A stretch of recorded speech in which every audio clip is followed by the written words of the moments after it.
Точку в многолетней проблеме с перебоями электричества на улице Евлоева с этого дня поставят окончательно. За несколько дней работники сети меняют старые столбы и провода на новые. Со слов жителей и со слов работников была проведена где-то лет 40 назад, если не больше. Вот. И, соответственно, провода, которые тут были, они были голые, алюминиевые.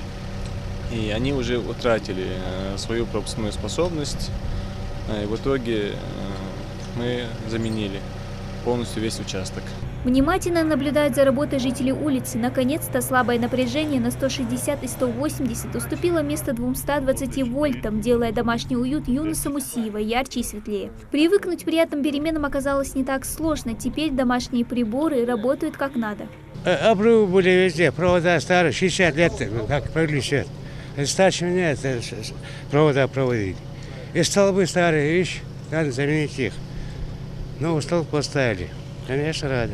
Сокращение потерь электроэнергии – программа, благодаря которой слабое напряжение и постоянные перебои уйдут в прошлое для жителей региона. Ее активная реализация началась еще в прошлом году. Сотрудники Ингушэнерго уже заменили старые столбы и ветхие линии электропередач в районе Гамурзиева. А в Назране такой реконструкции будет подвергнуто больше 130 улиц. В этом году уже эта программа начнет свою реализацию на 8 федерах. Это тоже порядка 200 улиц. И на территории города Назрани и других населенных пунктов уже затронем Малгобекский, Сунжский районы и так далее. То есть это довольно-таки другой уровень, другое качество электроэнергии.